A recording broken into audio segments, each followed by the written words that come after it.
আমাৰ চাপৰ multimedia press ক্লাবৰ তৃতীয়তম প্ৰতিষ্ঠা দিৱস সেই উপলক্ষে আমি চাপৰ মাল্টিমিডিয়া প্ৰেছ ক্লাবৰ কাৰ্যালয়ত ৰাতিপুৱাৰ পৰা পতাকা উত্তোলন, শ্ৰদ্ধাঞ্জলি অনুষ্ঠান, বৃক্ষৰোপণ, জ্যেষ্ঠ লোকসকলৰ সম্বৰ্ধনা পৰ্ব আৰু চাপৰ চিকিৎসালয়ত ৰোগীসকলৰ মাজত ফল মূল বিতৰণ কাৰ্যসূচীৰে আমাৰ এই প্ৰতিষ্ঠা দিৱস আমি পালন কৰোঁ।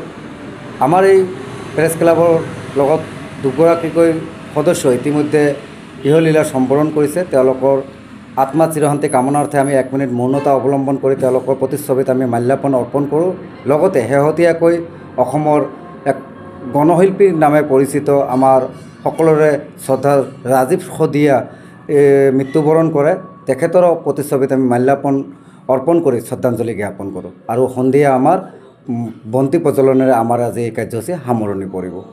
হয়, আমি চাপৰত 2022 চনত আমি চাপৰ মাল্টিমিডিয়া প্ৰেছ ক্লাব নামেৰে এটা প্ৰেছ ক্লাব প্ৰতিষ্ঠা কৰা আজি 3টা বছৰ উকলিল। আজি আমি প্ৰতিষ্ঠা দিৱস পালন কৰিছোঁ।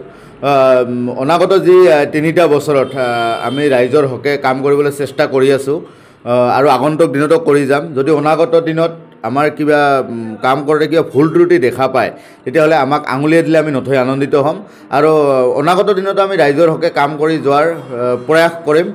সেইখিনিতে যাতে সকলো ৰাইজে, চাপৰবাসী ৰাইজে বা চাপৰ চাৰ্কেলৰ যিখিনি ৰাইজে আমাক সহায় সহযোগিতা আগবঢ়ায় তাৰে কামনা কৰিছোঁ। যোৱা 3টা বছৰৰ চাপৰবাসী ৰাইজে বা ৰাইজে আমাক যি সহায় সহযোগিতা আগবঢ়ালে আগন্তুক দিনতো যাতে সেই সহায় সহযোগিতা আগবঢ়ায় তাৰে কাম